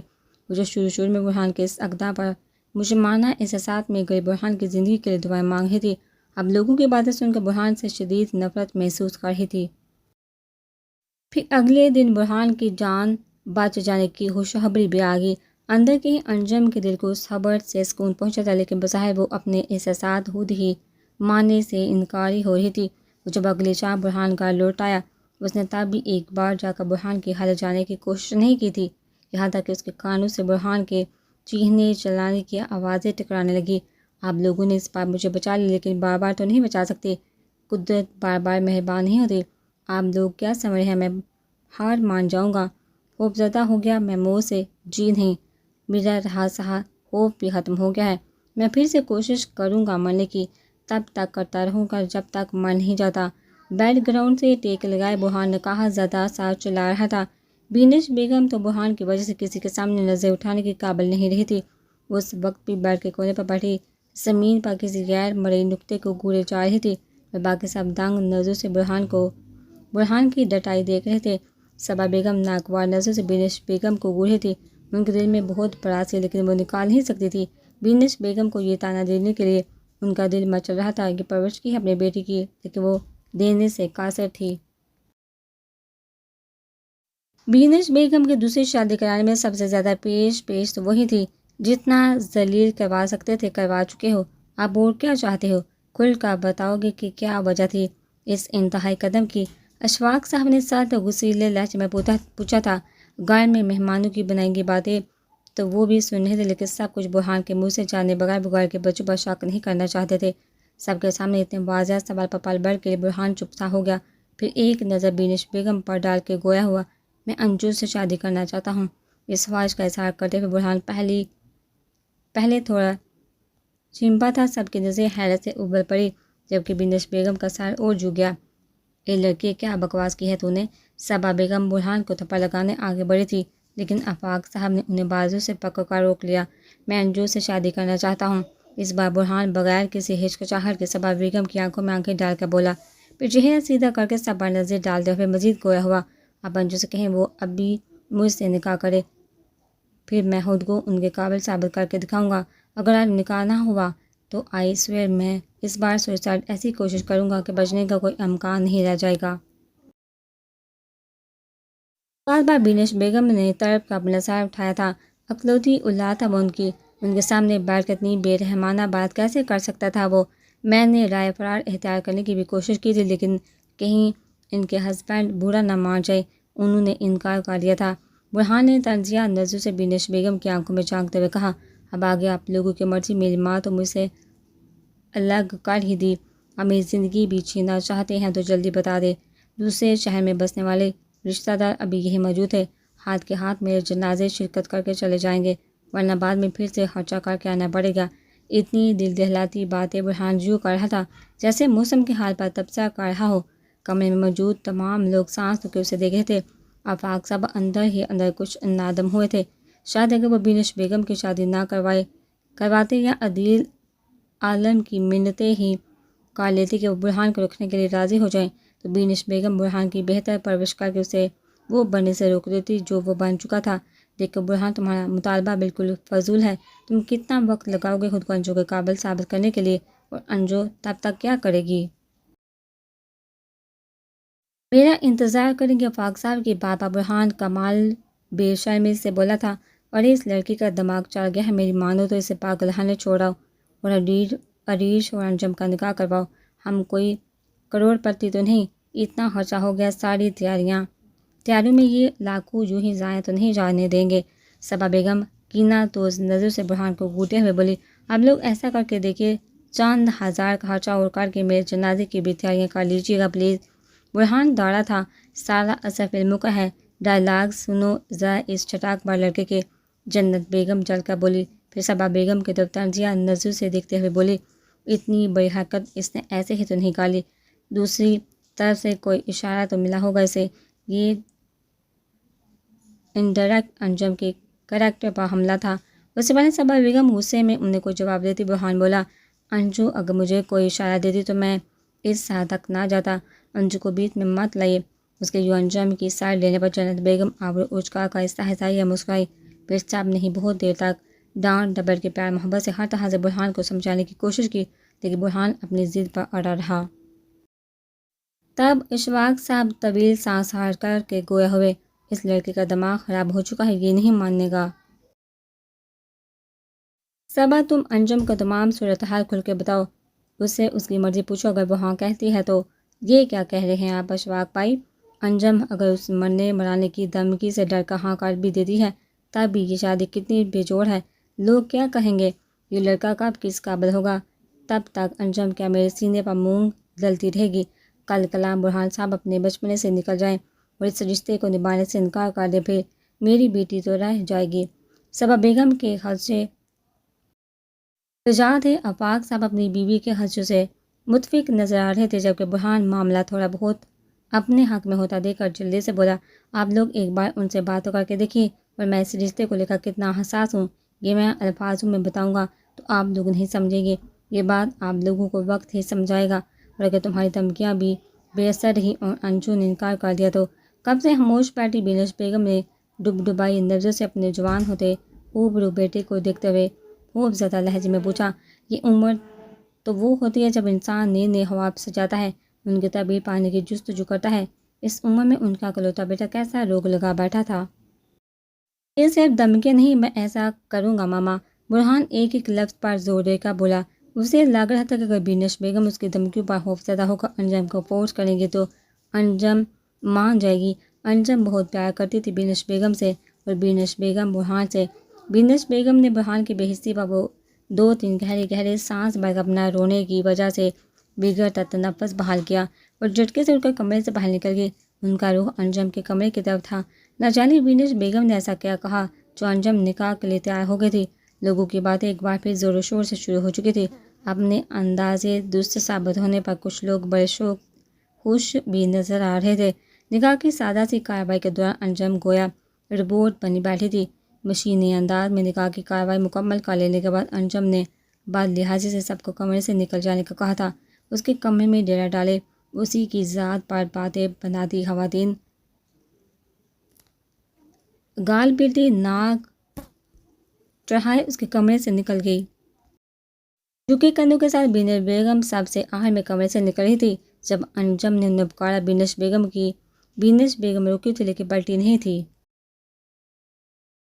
میں آپ سے بہت پیار کرتی ہوں پھوپھو، اور آپ نے میرے پیار کا ناجائز فائدہ اٹھایا ہے۔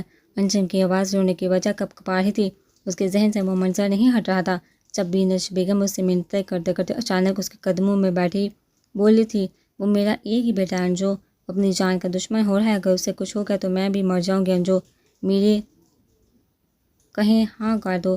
بینش بیگم کی بات سے زیادہ وہ ان کے یوں پیر پکڑ لینے پر ہڑبڑا گئی تھی، ایسا تو وہ مر کر بھی نہیں چاہتی تھی، وہ تو مذاق میں کسی بچے کی بھی اپنے پیر چھونے نہیں دیتی تھی، اور بینش بیگم نے یہ انجم کے لیے مر جانے کا مقام تھا۔ اسے برہان سے اور نفرت محسوس ہوئی، اپنی ضد میں اس نے اپنی ماں کو کتنا بے بس کر دیا تھا، اس خودغرض انسان کی وجہ سے پھوپھو آپ نے مجھے میری نظروں میں ہمیشہ کے لیے گرا دیا، سب لوگوں کے تانے ایک طرف اور آپ کی وہ حرکتیں ایک طرف، اس کے لیے نہ میں کبھی آپ کو معاف کروں گی نہ ہی اس ذلیل انسان کو۔ حلق میں آنسو کا گولا پھنسنے ہونے کی وجہ سے انجم بہت مشکل سے بول پا رہی تھی، نکاح میں نے کر لیا ہے کیونکہ بقول آپ کے ورنہ وہ مر جائے گا، اب آپ اپنا وعدہ نبھائیں گی اور برہان کو اپنے ساتھ لے جائیں گی، میں دوبارہ اسے کبھی نہیں دیکھنا چاہتی۔ انجم کا لہجہ سخت، گستاخ اور تلخ تھا۔ بینش بیگم منہ سے کچھ بھی کہے بغیر ایک پھیکی سی مسکراہٹ انجم پر ڈال کر کمرے سے نکل گئی۔ ان کی مسکراہٹ میں اتنی بے بسی، اتنی تکلیف تھی کہ انجم اپنا سینہ تھام کر زمین پر گرتی۔ آئی ایم سوری پھوپھو، آئی ایم سوری، میں کیا کروں، میں بھی بے بس ہوں، مجھے کچھ سمجھ نہیں آ رہا، لوگ میرے کردار پر باتیں بنا رہے ہیں پھوپھو، میں تماشا بن کر رہ گئی ہوں۔ ہچکیوں کے ساتھ روتے ہوئے وہ اپنی ہتھیلی سے پیشانی پیٹے جا رہی تھی۔ صرف ایک نکاح نہیں ہوا تھا، برہان اور انجم کا عریش اور علینا کا نکاح بھی کر دیا گیا تھا۔ جیسے ہی انجم نے نکاح کے لیے ہاں کہا، وہی جنت بیگم نے شادی کی تیاریوں میں لگنے والے اپنے لاکھوں روپوں کا ڈھونڈنا شروع کر دیا۔ تب ہر چیز سے بظاہر لا تعلق نظر آنے والے عدیل عالم نے اچانک یہ ایسی بات کہہ دی کہ بینش بیگم سمیت سب کو ہکا بکا کر دیا۔ آپ لوگ بھی کافی خرچہ کر چکے ہیں، یہ ساری تیاریاں دوبارہ کرنا بہت مشکل ہوگا آپ لوگوں کے لیے۔ اگر آپ لوگ مائن نہ کریں تو میں اپنی چھوٹی بیٹی کا نام آپ لوگ کے سامنے رکھنا چاہتا ہوں۔ میں ہمیشہ سے اپنی بیٹیوں کی شادی پاکستان میں کرنا چاہتا تھا۔ عالیہ کا نصیب وہی تھا، وہ وہاں بس کے ہے، لیکن علینا کے لیے میں پاکستان میں ہی کوئی اچھا گھرانہ ڈھونڈ رہا تھا۔ عریش بہت اچھا لڑکا ہے، سلجھا ہوا، مجھے بہت پسند آئی اس لڑکی کی نیچر۔ اگر آپ لوگ مناسب سمجھے تو۔ ارے بھائی صاحب، مجھے تو علینا بیٹی پہلی نظر میں بھا گئی تھی۔ یہ تو مجھے وہ نظر بہت دیر سے آئی جب میں عریش کی شادی کی تیاری میں الجھی تھی، ورنہ میں خود آپ سے بات کر کے علینا بیٹی کے لیے۔ بیگم ہوشی سے پھٹی آواز میں بولی، ان کی تو گویا لاٹری نکل آئی تھی۔ علینا برطانوی ارب پتی باپ کی بیٹی تھی، باپ کے پاس جو بھی کچھ تھا وہ دونوں بیٹیوں کو ہی ملنا تھا۔ جنت بیگم کا بس نہیں چل رہا تھا، ناچنا شروع کر دے۔ کہاں وہ لاکھوں کروڑی تھی، کہاں خدا نے ارب پتی بہو بیٹھے بیٹھے نصیب میں لکھ دی تھی۔ عریش ہاسپٹل کے بعد اپنے کچھ کاموں میں مصروف ہو گیا تھا۔ جب تک وہ گھر لوٹا تھا، گھر کے حالات نے پلٹا کھا لیا تھا، اور اس خبر نے تو اسے دم بہت کر دیا تھا کہ انجم برہان سے نکاح کے لیے تیار ہو گئی ہے۔ اس پہ حیرت کا ایسا پہاڑ ٹوٹا تھا کہ اسے کچھ ہوش ہی نہ تھا۔ جنت بیگم کیا کہہ رہی ہیں؟ عریش نے بالکل غائب دماغی کی کیفیت میں نکاح کی کارروائی مکمل کی تھی، اور ہوش میں وہ تب آیا جب عدیل عالم نے اسے نکاح کی مبارکباد دیتے ہوئے علینا کا خیال رکھنے کی تلقین کی تھی۔ علینا؟ کون علینا؟ وہی جسے میں نے نکاح کر لیا۔ اچھا، بینس پھپھو کی سوتیلی بیٹی؟ کیا میں نے اسے نکاح کر لیا؟ لیکن کیوں اور کیسے؟ میرے دل میں تو انجم بستی ہے بچپن سے۔ میں نے کیسے کر لیا؟ انجم نے کیسے برہان سے نکاح کر لیا؟ کیا انجم مجھ سے محبت نہیں کرتی تھی؟ یہ سب کیا ہو گیا؟ یہ سب تو نہیں ہونا تھا۔ صوفے پر ساکت بیٹھا عریش دھندلائی نظروں سے مبارک سلامتی کرتے لوگوں کو ٹکر ٹکر گھونٹا اندر ہی اندر بڑبڑا رہا تھا۔ وہ چیخنا چاہ رہا تھا لیکن اس کے بولنے کی صلاحیت جیسے گم ہو گئی تھی۔ اپنی پیشانی سے نادیدہ پسینہ صاف کر کے عریش تقریباً دوڑتا ہوا اپنے کمرے میں بھاگا تھا۔ سامنے کچھ حیرت سے اسے دیکھا تھا، جبکہ عدیل عالم لم بینچ کر رہ گئے تھے۔ کمرے کا دروازہ کھلنے پر علینا جو بیڈ پر سر ہاتھوں میں گرائے بیٹھی تھی چونکہ دروازے کی طرف متوجہ ہوئی، اور عدیل عالم کو اندر آتے دیکھ کر جھٹکے سے اٹھ کھڑی ہوئی۔ ڈیڈ، یہ سب کیا ہے؟ آپ اس طرح اچانک میری شادی کیسے کر سکتے ہیں؟ وہ کہاں سے آ گئی اس سب میں؟ یہ غلط ہے۔ علینا اپنی ہی الجھن میں بولے جا رہی تھی۔ اپنی پریشانی میں وہ عدیل عالم کے سرداسات نوٹ نہیں کر سکتی تھی۔ مسلسل بولتے ہوئے چپ علینا کو تب لگی جب عدیل عالم کے زناٹے دار تھپڑ نے اسے زمین پر گرا دیا۔ ڈیڈ! بے یقینی اتنی تھی کہ علینا اس تھپڑ پر رو تک نہیں سکی، بس حیرت زدہ نظروں سے گال پر ہاتھ رکھے انہیں دیکھتی چلی گئی۔ تم کیا سمجھتی تھی تم میرا منہ کالا کرو گی اور مجھے خبر نہیں ہوگی؟ منع کیا تھا میں نے تمہیں اس ذلیل لڑکے کے ساتھ گھومنے سے، کیا تھا نا؟ پھر میری بات سمجھ کیوں نہیں ہے تمہارے؟ میں جو اس لڑکی کو ریجیکٹ کر رہا تھا تو صرف اسی وجہ سے کیونکہ مجھے پہلے ہی نظر میں اندازہ ہو گیا تھا وہ کس کماش کا لڑکا ہے۔ میں نے کلاس کی بات کی تھی، تمہیں یاد ہے؟ اس سن آف بیچ کو میں نے اس لیے ریجیکٹ نہیں کیا تھا کہ وہ کنگلا ہے۔ کلاس بھی ایک چیز ہوتی ہے جو پیسے کی محتاج نہیں ہوتی۔ عدیل عالم مٹھیاں بینچی آواز میں دوڑے۔ ان کے غصے کا اظہار ان کی گردن اور پیشانی کی بری رگیں بہو بھی کر رہی تھی۔ Dad I am sorry dad, میں ولی سے محبت کرتی تھی، اسے شادی کرنا چاہتی تھی، مجھے بالکل اندازہ نہیں تھا اس کے ارادوں کا۔ شرمندگی کی وجہ سے علینا اس کی طرف دیکھ تک نہیں پا رہی تھی، وہی زمین پر بیٹھی نظر جھکائے روتے ہوئے اپنی صفائی دینے لگی۔ اس کی اچانک شادی کروانے کے پیچھے یہ وجہ ہوگی علینا کہ وہ میں گمان میں بھی نہیں تھا، مجھے تو اندازہ تھا نا، تب ہی میں تمہیں اس سے دور رہنے کو کہتا تھا بیوقوف لڑکی۔ اشتعال کی کیفیت میں عدیل عالم نے ایک بار تھپڑ مارنے کی نیت سے ہاتھ اٹھائے لیکن پھر ضبط کر کے مٹھی بھیج گئے۔ تمہیں پتہ ہے نا مجھے میری ایگو کتنی عزیز ہے، اپنی بیٹی کا نام یوں چھوٹے موٹے لوگوں کے سامنے پیش کرتے مجھے کتنی شرمندگی ہوئی تھی تم سوچ بھی نہیں سکتی ہو۔ خیر، اپنی عزت بچانے کے لیے میں نے اپنی ایگو ہرٹ کر لی، کیونکہ عزت سے بڑھ کر کچھ نہیں۔ اب اگر تمہاری وجہ سے میری عزت پر ایک حرف بھی آیا تو میں برداشت نہیں کروں گا۔ اپنے اور عریش کے رشتے کو تعمیر نبھاؤ اور میری عزت بچاؤ۔ سمجھے اگر تمہاری وجہ سے کوئی تماشا ہوا تو یاد رکھنا علینا، میں تمہیں زندہ زمین میں گاڑ دوں گا۔ علینا کا جبڑا ایک خاص جگر کا اس کا جھکا چہرہ اٹھائے عدیل عالم چبا چبا کر بولے تھے۔ پھر اپنی بات مکمل کر کے علینا کا چہرہ ایک جھٹکے سے چھوڑ کر وہ کمرے سے نکل گئے تھے، جبکہ علینا دونوں ہاتھ مضبوطی سے منہ پر جمائے اپنی آہوں کا گلا گوننے لگی۔ ولی نے اس کے ساتھ جو بھی کیا تھا اس کی خبر صرف عالیہ کو تھی، اور پھر عدیل عالم کو یہ سب کیسے پتہ چلا؟ کہ عالیہ نے بتایا ہے ضروری بات نہیں تھی، اصل بات یہ تھی کہ اس کے جان لٹانے والے باپ کو اس بات کی خبر ہو چکی تھی اور اب وہ اس سے نفرت محسوس کر رہے تھے۔ انہوں نے بلا شبہ پہلی بار علینا سے اس لہجے میں بات کی تھی۔ تھپڑ تو دور کی بات ہی، چہرہ گھٹنوں میں چھپائے وہ روئے چلی جا رہی تھی۔ ماما آئی لو یو سو مچ، سو مچ، آپ اس دنیا کے بیسٹ مدر ہیں۔ بینش بیگم کے گلے لگا وہ بالکل بچوں کی طرح خوش ہو رہا تھا، جیسے کوئی بچہ اپنا من پسند کھلونا پانے پر خوش ہوتا ہے۔ اگر اس نے انجو کو بھی کھلونا ہی سمجھ لیا تھا تو کھلونے ایک محسوس عمر تاخیر دل بہلاتے ہیں۔ بینش بیگم اس کی پشت تھپتھپاتے ہوئے گمسم سے سوچ رہی تھی۔ اور ماما آئی ایم ویری سوری، میں بہت بارش ہو گیا تھا، کتنی بدتمیزی کی ہم سے، مگر میں کیا کرتا، مجھے اس وقت کچھ سمجھ نہیں آیا تھا، میرا خود پر کوئی کنٹرول نہیں تھا۔ اچھا آپ بتائیے نا، آپ نے ایسا کیا کہا انجو سے کہ وہ فوراً مان گئی؟ بینش بیگم کے دونوں ہاتھ اپنے ہاتھوں میں لیے برہان جگمگ ہوتی آنکھوں کے ساتھ پوری طرح ان کی طرف متوجہ تھا۔ جواب میں بینش بیگم کتنی ہی دیر تک کچھ بول نہیں سکی تھی۔ ان کی نظروں کے آگے وہ منظر فلم کی طرح چلے جا رہا تھا جب وہ انجم کے قدموں میں بیٹھ گئی تھی۔ بینش بیگم ذہنی اذیت کی انتہا پر تھی۔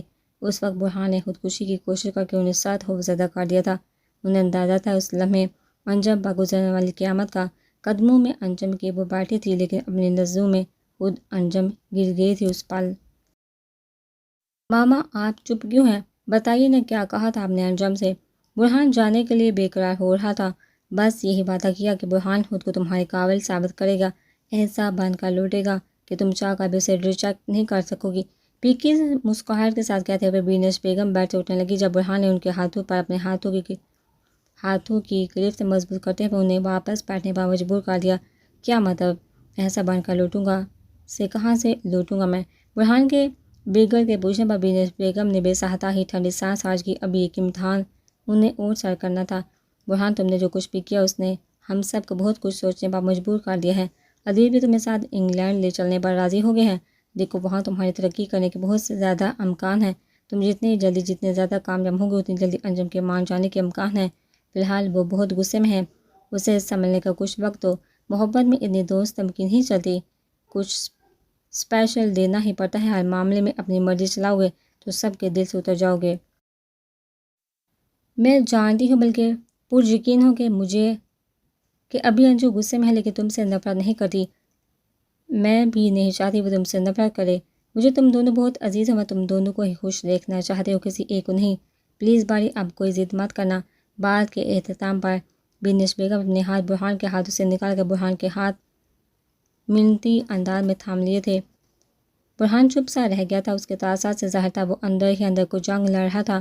لیکن ماما میں قریب رہ کر انہیں منانے کی کوشش کر سکتا ہوں، اتنی دور جاؤں گا تو کیسے مناؤں گا؟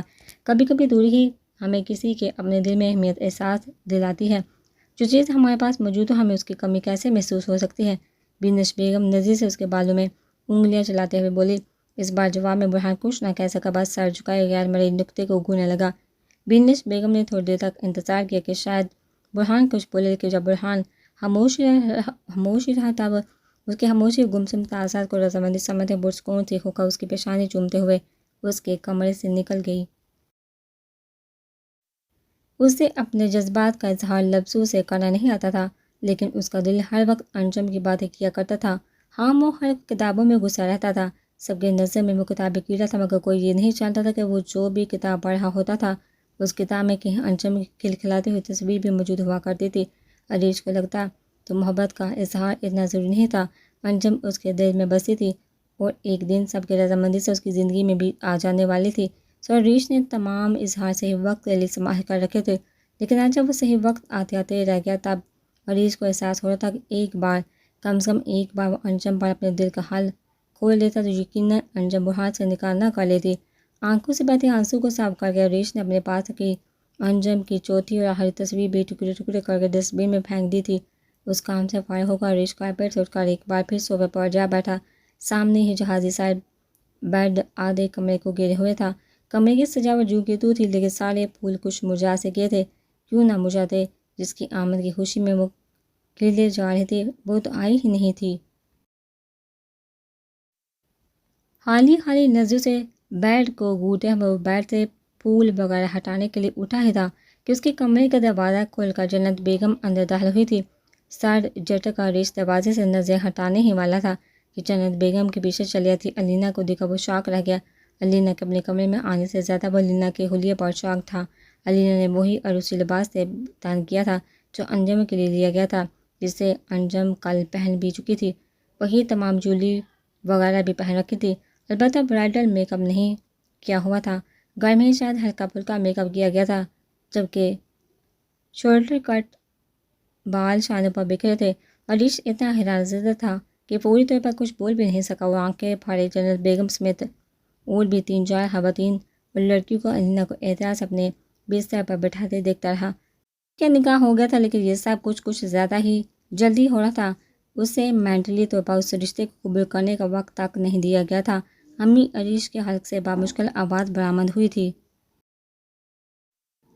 جنت بیگم دیگر خواتین سے نظر چراتے ہوئے عریش کے قریب ہوئی اور بہت دھیمی آواز میں گویا ہوئی، دیکھو عریش، آج نہیں تو کل تمہیں اس رشتے کو قبول کرنا ہی ہے، تو پھر آج کیوں نہیں؟ علینا بہت پیاری بچی ہے، گوری میمو والا کوئی نہرا نہیں ہے اس میں۔ مجھے یقین ہے بہت جلدی یہ تمہارا دل جیت لے گی۔ تم جتنی جلدی اسے اپناؤ گے اتنی جلدی اپنے ماضی کو بھلا پاؤ گے۔ ماضی کو تب تو بلایا جا سکتا ہے جب ماضی ذہن پر سوار ہو، جو ماضی دل میں بسا ہو اسے کیسے بلا سکتا ہے کوئی؟ وہ بھی اتنی جلدی؟ عریش سوچ کر رہ گیا، لیکن زبان سے کچھ نہیں بولا۔ جنت بیگم عریش کا شانہ تھپا کر باقی خواتین کو ساتھ لیے کمرے سے باہر چلی گئی اور وہ ٹھنڈی سانس بھر کر صوفے کی طرف بڑھ گیا۔ آمنے سامنے صوفے اور بیڈ پر بیٹھے عریش اور علینا ایک دوسرے کی طرف دیکھنے سے مکمل اجتناب برت رہے تھے۔ عریش اپنی انگلیاں یوں چٹہا رہا تھا جیسے اس سے ضروری کام اس دنیا میں کوئی نہ ہو، جبکہ علینا بیڈ پر بکھری گلاب کی پتیوں کو ایسے دیکھ رہی تھی جیسے پہلی بار دیکھ رہی ہو۔ بہت دیر تک مہکے ہوئے سے کمرے میں گمبھیر قسم کی خاموشی چھائی رہی۔ پھر عریش نے پیشانی سے نادیدہ پسینہ صاف کر کے علینا کی جانب نظر اٹھائی۔ عین اسی وقت علینا نے بھی اپنی لمبی پلکوں کی جھالر اٹھائی تھی۔ نظروں سے نظریں ملی اور پھر جھکی۔ عریش کو کچھ حیرت سے ہوئی۔ برطانیہ میں پلی بڑی لڑکی سے وہ اتنے مشرقی انداز کی توقع نہیں کر رہا تھا۔ سر جھٹک کر عریش نے تمام سوچوں کو کچھ دیر کے لیے پس پشت ڈال دیا اور مکمل طور پر علینا کی طرف متوجہ ہوا۔ اس بیچاری کا کیا قصور تھا؟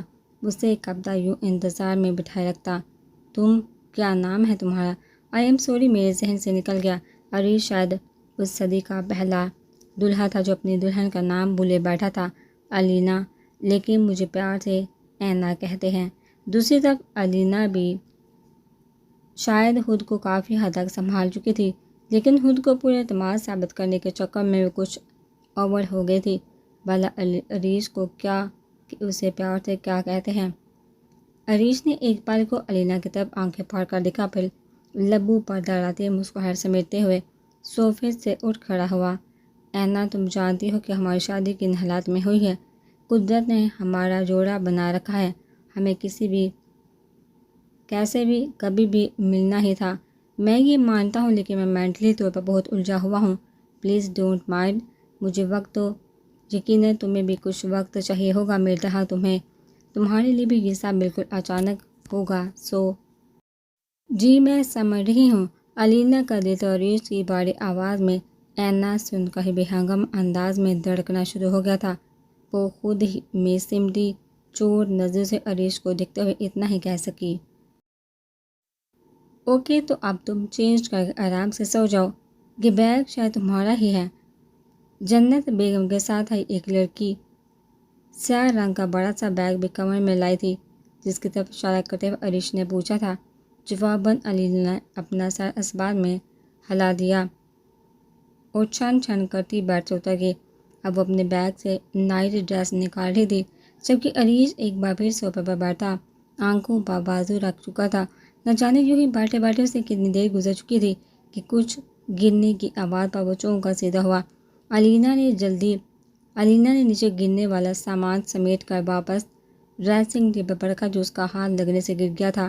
اب وہ ایک بار پھر اپنے آدھے بالوں کی چوٹی بنا رہی تھی، جبکہ آدھے بالوں کی چھوٹی سی چوٹی ایک شانے پر موجود تھی، اور عریش جو یکٹک علینا کو دیکھے جا رہا تھا اسے مڑتے دیکھ کر یکدم ہوش میں آتا سٹپٹا کر چہرہ موڑ گیا تھا۔ گھٹنوں سے ذرا نیچے آتی فراق نما گلابی نائٹی کافی نہیں تھی، شاید جو علینا نے اپنے کندھوں تک آدھے بالوں کی بھی 2 چھوٹی چوٹیاں بنا لی تھی۔ پھر ساتھ ہی معصوم سے نگوش والا میک اپ سے پاک گلابی چہرہ، وہ بالکل بچی لگ رہی تھی۔ عریش کو اپنے بالوں کی سوتے وقت عادتاً 2 چوٹیاں بنانے کے بعد علینا جب پلٹی تب عریش کو چہرہ دوسری طرف موڑے پایا۔ انگلیاں چٹاتے ہوئے علینا بیڈ کی طرف بڑھتے رک گئی۔ بیڈ پر پھول ہی پھول بکھرے تھے، وہ سوتی کیسے؟ اور صوفہ چھوٹا سا تھا، عریش کے لمبے چوڑے وجود کے لیے تو بہت ہی زیادہ چھوٹا۔ ممکن تھا عریش اسے صوفے پر سونے کی توقع کر رہا ہو۔ گفتگو کی کیفیت میں جب علینا ایک ہی جگہ جمی کھڑی رہی تب عریش کو دوبارہ اس کی طرف دیکھنا پڑا۔ پھر علینا کی نظر کا رخ اور چہرے کی الجھن سمجھتے ہوئے وہ اٹھا اور بیڈ کی طرف بڑھ گیا۔ پھر بیڈ سے تکیہ، کشن اور کمبل اٹھا کر کارپیٹ پر پھینکے اور چادر احتیاط سے سمیٹ کر کونے میں رکھے ڈسٹ بین میں جاڑ دی۔ پھر چادر واپس بچھانے لگا تو علینا نے بھی اسی طرف سے چادر سیٹ کرنی شروع کر دی۔ اس دوران عریش اس کے حلیے کی وجہ سے اسے نظریں چراتا رہا۔ پھر تکیہ وغیرہ واپس سیٹ کرنے کے بعد الماری سے اپنے سادہ سے ٹراؤزر اور شرٹ نکال کر عریش واش روم میں گھس گیا۔ علینا کمبل میں سختی سے آنکھیں میچے علینا سننے کی جتن کر رہی تھی کہ بیڈ پر عریش کو لیٹتا محسوس کر کے ٹھٹک کر اس نے آنکھیں کھولی۔ بیڈ کے بالکل آخری سرے پر عریش دوسری طرف کروٹ لیے لیٹ گیا تھا۔ علینا اسے آنکھیں پھاڑے یوں دیکھے جا رہی تھی جیسے عریش دنیا کا 8واں عجوبہ ہو یا اس نے دنیا کا کوئی انوکھا ترین کام کر ڈالا ہو۔ بیڈ پر لیٹ کے کافی دیر تک حیران رہنے کے بعد علینا کے لب بے ساختہ مسکرا دیے، لیکن اپنی مسکراہٹ محسوس کرنے کے بعد علینا کے نہ صرف ہونٹ سکڑ گئے تھے بلکہ آنکھیں بھی بھیگ گئی تھیں۔ کیا یہ سو کالڈ کہاوت سچ ہے کہ نکاح کے 2 بولوں میں بڑی تاثیر ہوتی ہے، دلوں میں محبت پیدا ہو جاتی ہے، وغیرہ وغیرہ؟ سچ ہی ہوگی تب ہی تو مجھے عریش سے اجنبیت محسوس نہیں ہو رہی۔ اگر ایسا ہی ہوتا تھا، میرے دل میں عریش کے لیے یوں چند لمحوں میں جگہ بنانی تھی، تو آخر کیوں پہلے میرا دل ولید کلمہ چل رہا تھا؟ شاید اس کی پرسنالٹی اور باتوں کی وجہ سے، لیکن اب اس انکشاف کا کیا فائدہ؟ میرا بہت بڑا نقصان ہو چکا ہے۔ میرا گندا وجود عریش جیسے شخص کے قابل نہیں۔ اگر کبھی عریش کو یہ بات پتہ چل گئی تو عریش کیا کریں گے؟ میرا پردہ رکھے گا؟ عریش کی پشت کو دھندلائی آنکھوں سے تکتے ہوئے علینا کا دل مختلف خدشات اور خوف سے گھرا تھا، دماغ سوچوں کی امازگہ بنا ہوا تھا۔ دوسری طرف کروٹ کیے عریش بھی اپنے دل میں بسے ماضی سمیت اپنے حال میں آنے والی اس تبدیلی کو لے کر الجھا ہوا تھا۔ نیند اس کی سیاہ گہری آنکھوں سے کوسوں دور تھی۔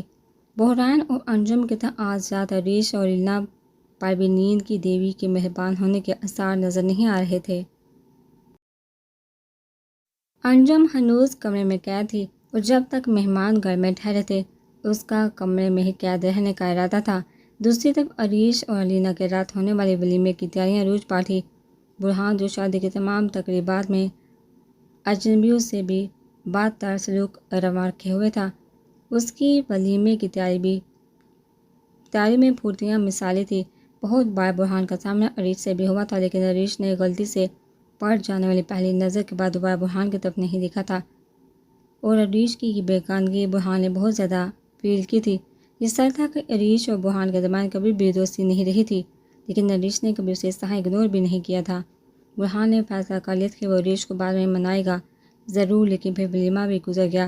عدیل، عالم اور بینش بیگم اسے بلوانے کا وعدہ کرتے واپس برطانیہ چلے گئے، اور دھیرے دھیرے باقی مہمانوں نے بھی اپنے گھر کی راہ لے لی، لیکن عریش نے بحران کو بات کرنے کا موقع تک نہیں دیا۔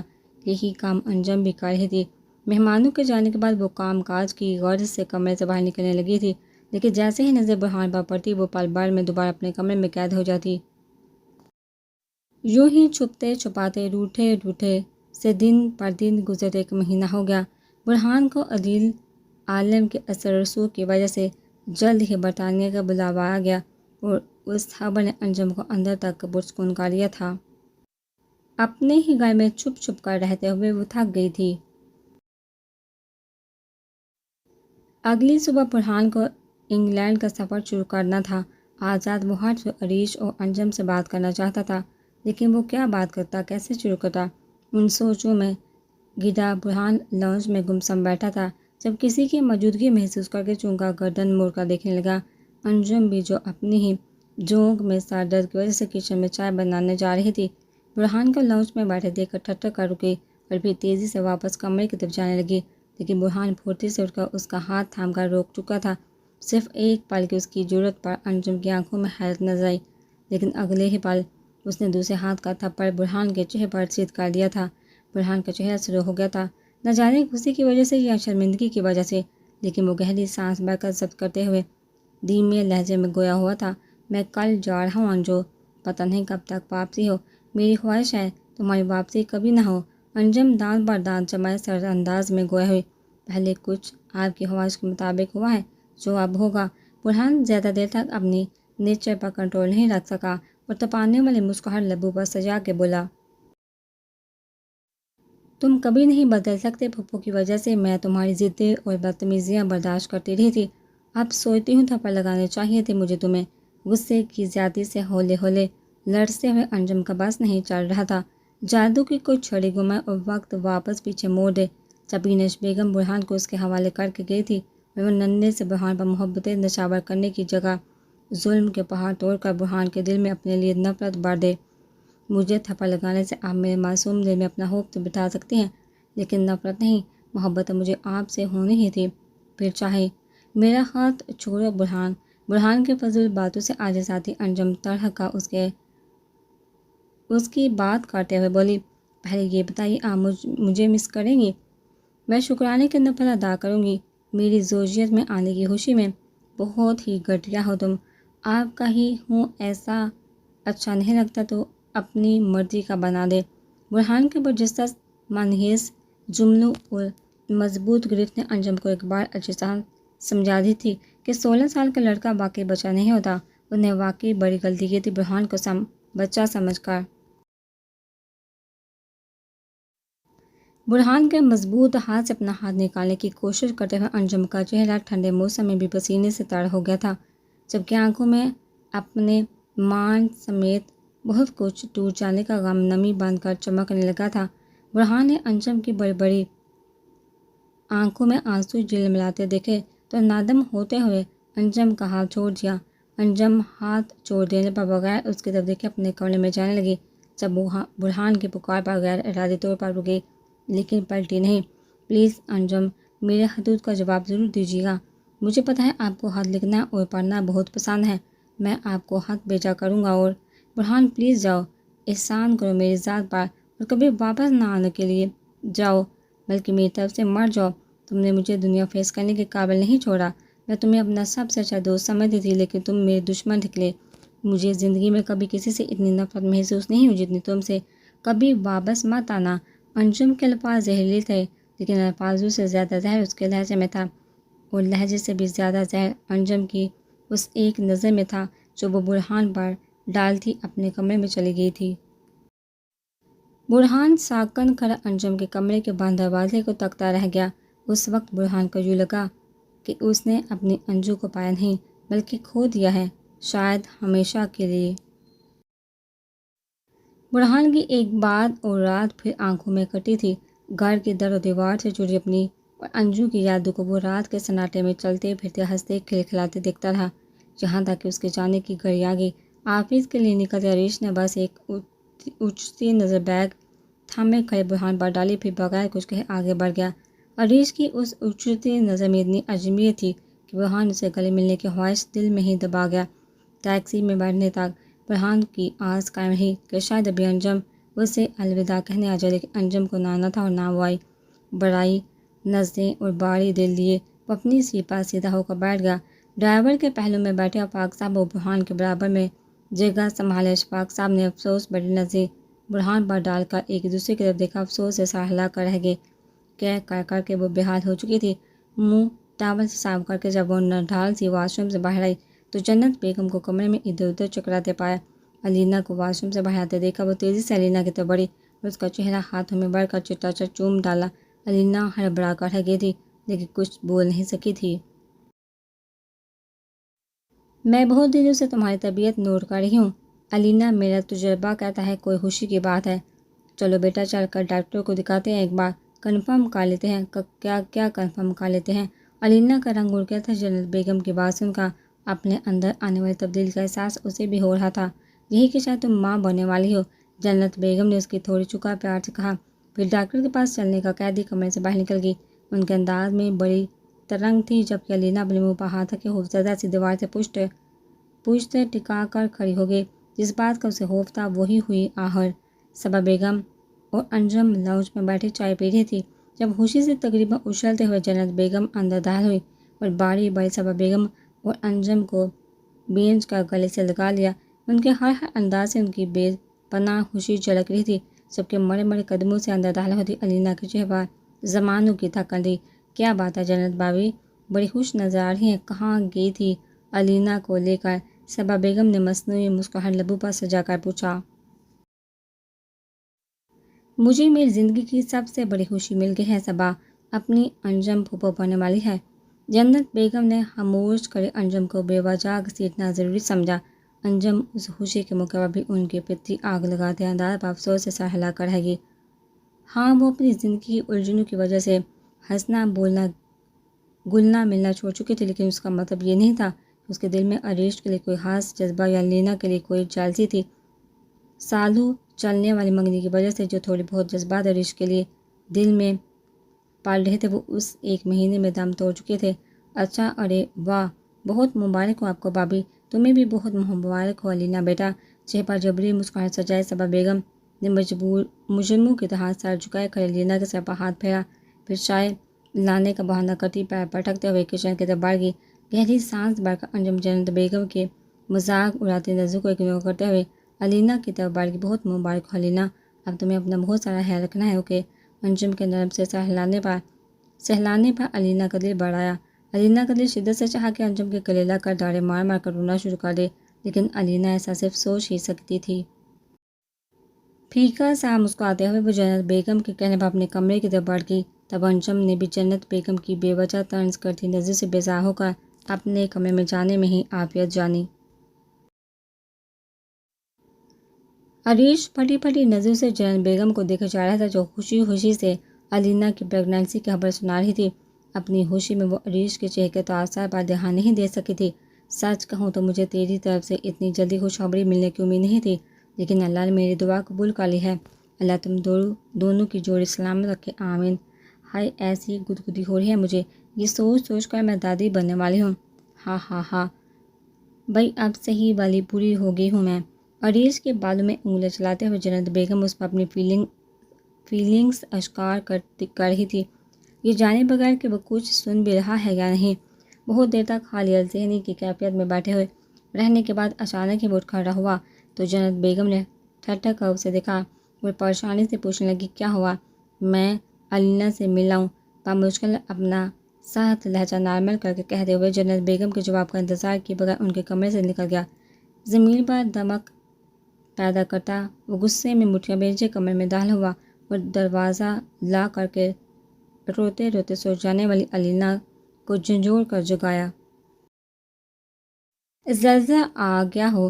گھبرا کر اٹھنے کے بعد علینا سہمیل نظر سے عریش کی طرف دیکھنے لگی، جو کہیں سے بھی وہ نرم ہو کیئرنگ سا عریش نہیں لگ رہا تھا۔ غصے سے ابھرتی لگے سرخ چہرہ کسے ہوئے جبڑے علینا کو جو لگا جیسے آج اس کی زندگی کا آخری دن ہو۔ 5 منٹ ہیں تمہارے پاس، ایک لفظ جھوٹ نہیں، سچ بتاؤ، یہ امی کیا کہہ رہی تھی؟ کس کا گند میرے سر تھوپ رہی ہو؟ جلدی پھوٹو۔ عریش کا انداز اتنا قطعی تھا کہ علینا ایک سیکنڈ کو بھی رکے بغیر اپنی تمام کہانی اس کے گوشے گزار کر گئی۔ ولید اور میں ایک دوسرے کو پسند کرتے تھے، میں ولید سے شادی کرنا چاہتی تھی، لیکن ڈیڈ نے اسے ریجیکٹ کر دیا تھا۔ جب ہم پاکستان آ رہے تھے اس سے ایک رات پہلے اس نے مجھے ملنے کے لیے بلایا تھا۔ میرا یقین کیجیے عریش، میں ایسی ویسی لڑکی نہیں ہوں پلیز مجھے اس طرح مت دیکھیے، میں اپنی نظروں میں گر جاؤں گی، میرا کوئی قصور نہیں، میرا یقین کیجیے پلیز، غیر مرئی نقطے پر نظر جماتے بولتے ہوئے۔ جیسے ہی علینا نے بیگی نظر اٹھا کر عریش کو دیکھا، تب عریش کے چہرے کے نفرت انگیز تاثرات پر وہ منتی انداز میں سسکتے ہوئے بولی، وہ ان آنکھوں میں اپنے لیے نفرت برداشت نہیں کر سکتی تھی۔ عریش کچھ پل اس کی منت سماجت ہونہار نظروں سے دیکھتا رہا، پھر خود کو بہت روکنے کے باوجود بھی اس کا ہاتھ ہلا میں اٹھا علینا کے گال پر اپنا نشان چھوڑ گیا۔ علینا ایک جھٹکے سے بیڈ پر اوندے منہ گری تھی۔ یہ تھپڑ بلا شبہ عدیل عالم کے تھپڑ سے زیادہ بھاری تھا، کیونکہ یہ تھپڑ علینا کے دل پر بھی بڑا تھا۔ جب رنگ رلیاں منا سکتی ہو تو شادی بھی کر لیتی اس ذلیل شخص سے، میرے سر پہ مصیبت کی طرح کیوں نازل ہوئی ہو؟ مجھے آخر کس چیز کی سزا دی ہے؟ اپنے باپ کو بتاتی کہ کس حد تک پہنچ گئی ہو تم، کرا دیتے وہ تمہاری شادی اس کمینے سے۔ عریش کو اندازہ نہیں تھا کہ عدیل عالم سب جان چکے ہیں، تب ہی بولا تھا۔ علینا نے بھی اس کی غلط فہمی دور کرنی ضروری نہیں سمجھی، ورنہ اور شرمندگی والی بات ہوتی کہ عدیل عالم نے سب جان بوجھ کر ایک سادہ سے لڑکی کی شرافت کا ناجائز فائدہ اٹھایا ہے۔